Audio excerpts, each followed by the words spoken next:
Hello friends, welcome back to my channel. आज के आबार एक नतून भिडियो तुम्हारे साथे शेयर करब। चलो देखते थाको। तो आज के आमरा सबाई मिले चले एसेछि टाकी मालद्वीप पार्के। अनेक पथ घुरे घुरे अवशेषे मालद्वीप पार्के एसे पौंछते पेरेछि। तो देखो एखाने टिकिट काउंटारे टिकिट केटे आमरा भेतरे ढुके पड़ेछि और पर हेड टिकिटेर दाम हलो 20 टाका। एखाने ढुकेई देखते पेलाम बाঁ दिके अनेक पाखी राखा आछे और एदिकटाते देखो बाच्चादेर खेलार जन्य छोट्ट एकटा जायगा करे देওয়া আছে, দোলনা আছে आरो अनेक किछु खेलार जिनिस आछे। एबार तोमादेरके एकटु चारपाशटा घुरिয়ে देखाई। तो एखाने बोटिंग हच्छे, तोमरा देखतेई पाচ্ছো। और এই যে ব্রিজটা এটাই হচ্ছে এই পার্কের আসল আকর্ষণ। মালদ্বীপে যেমন জলের উপর দিয়ে অনেকটা ব্রিজ তৈরি করা আছে এবং সেখানে ছোট ছোট ঘর তৈরি করা আছে যেখানে থাকা যায়, তো এটাই সেরকমই ভাবে তৈরি করা হয়েছে। এইখানে দেখছো ছোট সামনে সাদা সাদা ঘরগুলো, ওখানে থাকা যায়। তো আমরা সেই সমস্ত কিছু দেখতে দেখতে আর কিছু ছবি তুলতে তুলতে সামনের দিকে এগিয়ে চলেছি। এই যে ব্রিজটা পার হয়ে দিঘিটার এপারে এলে এরকম একটা রাস্তা পাবে তোমরা। আর এই যে এই দিকটাতে দেখো যে ব্রিজটা দিয়ে আমরা এলাম ওপার থেকে, সেই ব্রিজটা এইরকম দেখাচ্ছে এখান থেকে। আর এই পাশটাতে দেখো আমরা এখন যেদিকে যাচ্ছি সেদিকেও একটা ছোট্ট ব্রিজ আছে, অনেকটা বিদ্যাসাগর সেতুর মতো। এই সামনের এই রাস্তাটা ধরে গেলে যাওয়া যাবে। তো আমরা ওই ব্রিজটা পেরিয়ে যাব যেখানে বোটিং হচ্ছে, সেইখানটাতে বোটিংয়ের কাউন্টার যেখানে। তো এখানে এন্ট্রি ফি যেহেতু 20 টাকা করে, কিন্তু বোটিংটা ওর মধ্যে ইনক্লুডেড নয়, আলাদা করে আবার পার হেড 20 টাকা দিয়ে আমরা বোটিংয়ের জন্য যাচ্ছি। আর এদিকে দেখো রাস্তা কি কাদা হয়ে গেছে। এই কিছুক্ষণ আগেই আর কি ভারী বর্ষা হয়েছে, এইখানটাতে অনেকটাই কাদা। আর এইখানটাতেও একটু বসার জায়গা, একটা ছোট দোলনা রাখা আছে। তো জায়গাটা বেশ ভালোই। তো আমরা অবশেষে বোটের পাশে চলে এসেছি। এখানে যেহেতু বৃষ্টি হয়েছে সেই জন্য এই কাকুরা বোটগুলোকে মুছে দিচ্ছে যাতে আমাদের জামা কাপড় না ভিজে যায়। তো অবশেষে একটা বোট এসেছে, ওদের টাইম শেষ হয়ে গেছে। আর এখানে বোটিংয়ের টাইম হলো 20 মিনিট। 20 মিনিটের মধ্যেই বোটিংটা শেষ করতে হবে। তো যাই হোক, ওনারা নেমে এলেই আমরা উঠে পড়ব। আমার অনেক দিনের ইচ্ছে ছিল বোটিং করবার, তো সেই ইচ্ছেটা আজকে পূরণ হচ্ছে। তো ভীষণ হ্যাপি আমি আজকে। প্রথমে আমার দিদিকে তুলে দেওয়া হলো। দিদি ভীষণই ভয় পাচ্ছিল, তবুও তাকে জোর করে তোলা হয়েছে। এবারে আমি বসবো। বোটে মূলত 4 জনের সিট, কিন্তু এখানে এসে দেখছি অনেকেই 4 জনের বেশি জন বোটে উঠে পড়ছে। তো আমরা সবাই উঠে পড়েছি। আর এখানে কাকুরা বলে দিচ্ছে কোনটা কিভাবে চালাতে হবে, তাহলে কিভাবে নৌকোটা বোটটা এগিয়ে চলবে সামনের দিকে। এই যে আমার দিদির হাতে যেটা আছে ওটা হচ্ছে বোটের দিক নির্দেশ করবে, যেদিকে যেতে চাই আমরা সেদিকে যেতে হবে। আর এই যে পায়ের এই প্যাডেলের মাধ্যমে আর কি বোটটা এগিয়ে চলবে। যারা বোটিং করেছে তারা অবশ্যই জানো। আর এই যে আমার ভাগ্নি, আর ওপাশে বোন বসে আছে, আর এটা হচ্ছে আমার দিদি। তো চলো এনজয় করতে থাকি। আর ওই দেখো ওই দূরে যেখান দিয়ে আমরা বোটটা ছাড়লাম সেইখানটা দেখা যাচ্ছে। তো চলো আমরা একটু এনজয় করে নিই। আর এই দিকটাতে আমার মা আর মাসি বসে আছে, তো তাদেরকেই ডাকা হচ্ছে যে আমরা বোটে উঠে পড়েছি। আর যে ব্রিজটা ক্রস করে আমরা এপারে এসেছিলাম সেই ব্রিজটাও দেখা যাচ্ছে। এই ব্রিজটা ক্রস করে ওপারে যাওয়া যাবে না, কারণ ওখানটাতে একটা লাল সিগন্যাল দেওয়া আছে যাতে কেউ ওপারে না যায়। তবে আমাদের যা কিছু ঘোরার সব এইটুকুনই জায়গার মধ্যেই ঘুরতে হবে, আমরা সেটাই ঘোরার চেষ্টা করছি। এই পার্কটা এখনো সাজানো কমপ্লিট হয়নি। দেখো দিদির পেছনে দেখছো ওখানে একটা ছোট কি একটা তৈরি হবে হয়তো, সেখানে কাজ চলছে। তো এরকমভাবে ছোট ছোট করে বিভিন্ন জায়গায় কাজ চলছে। আর এদিকে দেখো আমার দিদি আর বোনের মধ্যে ঝগড়া লেগে গেছে। দিদির হাত থেকে এখন স্টিয়ারিং বোনের হাতে চলে গেছে। দিদি বলছে ওইদিকে চল, বোন বলছে না ওদিকটা আগে ঘুরে আসি। এইসবই হচ্ছে। এবারে আমরা প্যাডেল করছি। আর এখানে দেখো আমার পিঠে ভীষণ লাগছিল, তাই আমি পিঠে হাত দিয়ে রেখেছিলাম। তো এইখানটাতে দেখো, এইখানটাতে প্যারাগ্লাইডিংয়ের ট্রায়াল চলছে, হয়তো পরবর্তীকালে এটাও এখানে শুরু হয়ে যাবে। গাইস, সিন্টু আমাদের হ্যান্ডেল ধরে আছে।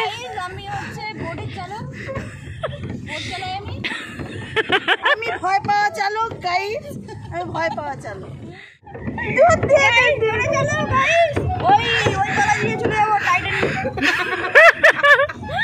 আমার ছবি তোলে ওই বাসের গায়ে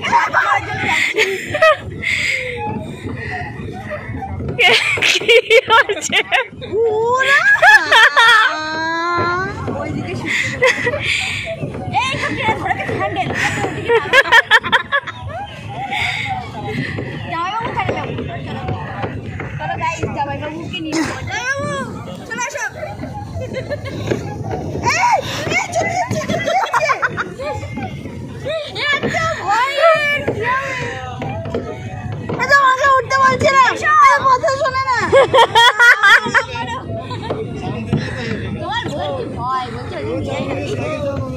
তো দেখো বোট চালিয়ে আমরা ঘেমে গেছি আর এই জায়গাটায় এসে আমাদের বোটটা বেঁধে গেছিলো, তো সেখান থেকে বোটটা সরানো হচ্ছে। আর এই যে ব্রিজটা দেখছো এখন আমরা প্ল্যান করছি ওই ব্রিজটার নিচ দিয়ে ওই পাশে যাব, যেমন ওই দিক থেকে একটা বোট এদিকে আসছে। তো এখানটাতে দেখো বোটটার ওখানটাতে কাঠে যাতে মাথা আটকে না যায় তার জন্য মাথা নিচু করে দিয়েছি। আর এই যে ব্রিজের নিচে আমি ঢুকে যাচ্ছি আস্তে আস্তে। তো তারপরে কি হয়েছে দেখো, এখানটাতে আমি আর আমার ভাগ্নি ব্রিজের নিচে ঢুকে গেছি আর ওরা দুজন বাইরে আছে। এই অবস্থায় বোটটা আটকে গেছিল। বোটের সাহসী চালক আর ভয় পাওয়া চালক এখানে এসে বোটটাকে আটকে দিয়েছে।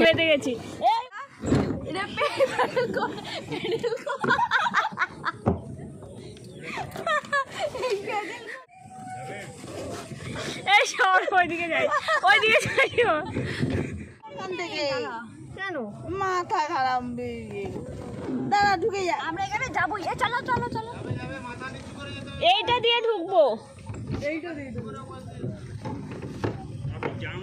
দিয়ে দিলে মাথা নিচু করো। এরপর আমরা আরও একবারের প্রচেষ্টায় ওখান দিয়ে এই পাশে চলে এসেছি, ব্রিজের নিচ দিয়েই এসেছি। তো বেশ ভালোই আনন্দ হচ্ছে আজকে। আর বোটিংয়ের এক্সপিরিয়েন্সটাও ভীষণ ভালো, মজাদার, সারা জীবন মনে থাকবে।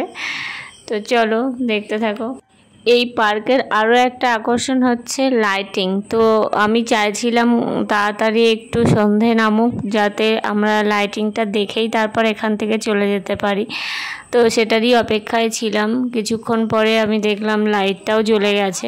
তো তোমাদেরকেও দেখাবো। এই দেখো পেছন দিকে লাইটগুলো অল্প অল্প দেখা যাচ্ছে, যেহেতু এখন পুরোপুরি সন্ধে হয়নি সেই জন্যে লাইটিংগুলো বেশ ভালো বোঝা যাচ্ছে না। আর আমরা এর মধ্যেই ঘোরাফেরা করছিলাম, বেশি দূরে যেতে পারিনি। তো তার জন্যে কাছাকাছি ছিলাম, আমাদেরকে ডাকা মাত্রই আমরা চলে এসেছি। আর আমাদের আজকের মতো বোটিং সফর শেষ হলো। তো আমরা এবার ফিরে যাব। আর এইখানটাতে দেখো কি সুন্দর এরকম চেয়ার টেবিল রাখা আছে এরকম লেকটার পাশে। আর ওদিকটায় দেখো সূর্য অস্ত যাচ্ছে, কি সুন্দর দেখাচ্ছে। তার সাথে একটু একটু মেঘ আছে আকাশে। তো দারুণ লাগছে সব মিলিয়ে।